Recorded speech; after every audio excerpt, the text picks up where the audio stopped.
पहलगाम आतंकी हमले के बदले में भारत ने ऑपरेशन सिंदूर चलाया। पाकिस्तान के 9 आतंकी ठिकानों को मिट्टी में मिला दिया। इस ऑपरेशन ने पाकिस्तान में खलबली मचा कर रख दी, क्योंकि जिन ठिकानों में तबाही मचाई गई उन ठिकानों में रहने वाले 100 से ज्यादा आतंकियों का दरअसल जहन्नुम का टिकट भारतीय सेना ने काट दिया। The precise images of these engagements on that fateful and historical night have already been showcased during the first press statement on the 7th of May that was helmed by our Foreign Secretary.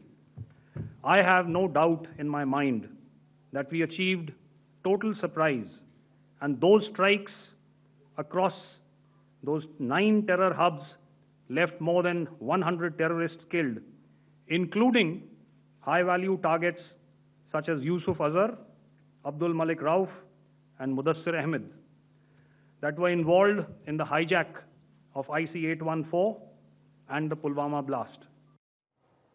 Operation Sindoor के बाद दोनों देशों के बीच जंग जैसे हालात बन गए। पाकिस्तान भारत से बदला लेने के लिए कसमसा रहा था। वो सीमा पार से लगातार ड्रोन अटैक करने की नाकाम कोशिश करता रहा, लेकिन भारतीय सेना की सुरक्षा कवच को भेदने में पूरी तरह से असफल रहा। हर एक ड्रोन अटैक को भारतीय सुरक्षा चक्र ने हवा में ही मार गिराया। Neither with the Pakistani military nor with anybody else who's there on the other side. Our fight was with the terrorists. We neutralized the terrorists that we selected to be neutralized, and thereafter we only maintained the air defense posture. However, we were relentlessly pounded by waves after waves, night after night, by his UCAVs, by his drones, and by his other unmanned aerial systems. And that left us with no choice but to retaliate, and yet our retaliation was calibrated, it was graduated, and it was proportionate.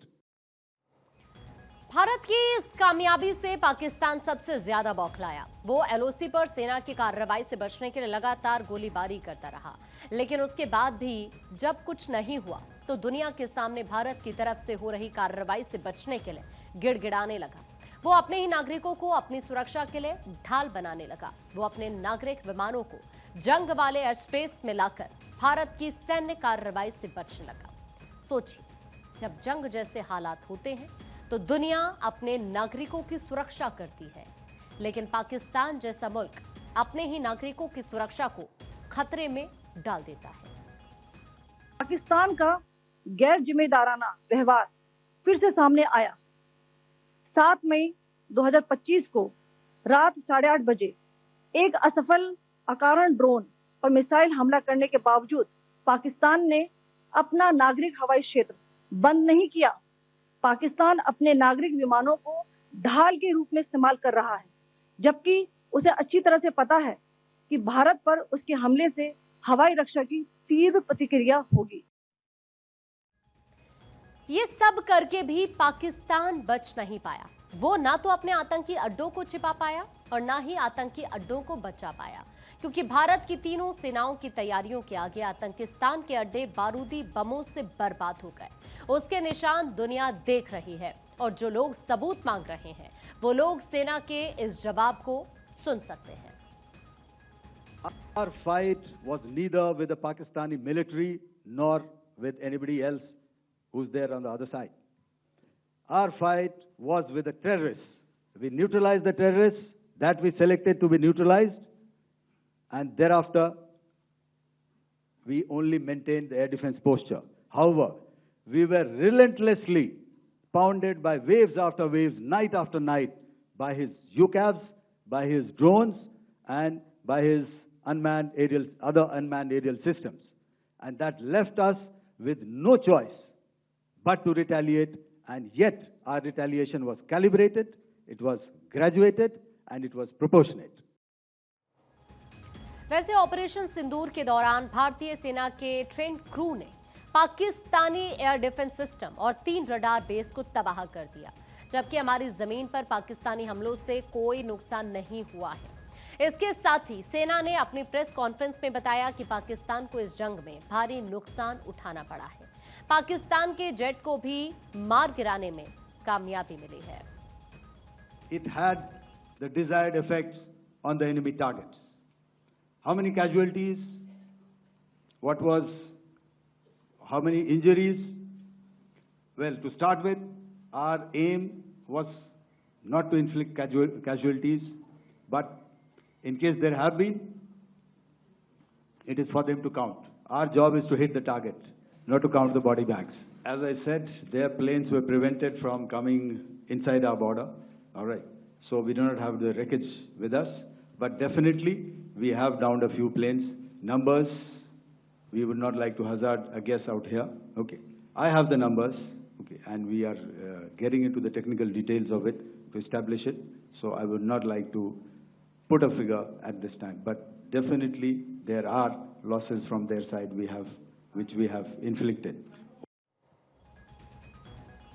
फिलहाल cease fire का ऐलान हो चुका है, लेकिन तनाव अभी भी बना हुआ है, क्योंकि पाकिस्तान ने सीज फायर ऐलान के कुछ घंटे बाद ही जम्मू कश्मीर, पंजाब और राजस्थान में फायरिंग और ड्रोन हमले कर सीज फायर का उल्लंघन करने की कोशिश की, जिसका भारत ने तगड़ा जवाब दिया। तब जाकर पाकिस्तान ने हमला रोका।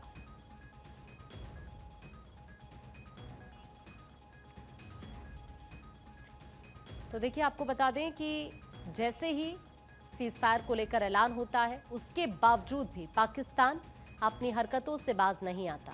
कुछ ही घंटों बाद पाकिस्तान की तरफ से फिर से सीज फायर का उल्लंघन किया जाता है। अभी ये कुछ तस्वीरें इस वक्त हम आपको दिखा रहे हैं, ये अलग अलग जगहों की तस्वीरें हैं पाकिस्तान की, जहां पर भारत की तरफ से जवाबी कार्रवाई की गई। पहली जो तस्वीर है, ये टारगेट नंबर 1 है, बाहवलपुर, जहां पर भारतीय सेना की तरफ से निशाना बनाते हुए इसे तबाह कर दिया गया। कोटली की तस्वीर हम आपको उस जगह की दिखा रहे हैं जहां पर ये कार्रवाई की गई भारतीय सेना की तरफ से। उसके बाद सर्जल की तस्वीर आप देख रहे हैं, मुरीदके की तस्वीर, भिम्बर, महमूना जोया, सवाई नाला की तस्वीर हम आपको दिखा रहे हैं। ये कुछ वो ठिकाने हैं जब भारतीय सेना की तरफ से कार्रवाई की जाती है, और इन अलग अलग ठिकानों पर जो कि आतंक की जमीन थी, उसे चिन्हित कर इन जमीनों को निशाना बनाते हुए नष्ट कर दिया जाता है। अलग अलग जगहों की ये तस्वीरें हैं। बहावलपुर की बात करें, कोटली की बात करें, सर्जल की बात करें, मुरीद के, भिम्बर, महमूना जोया या सवाई नाला, ये अलग अलग तस्वीरें अलग अलग जगहों की पाकिस्तान की हम आपको दिखा रहे हैं।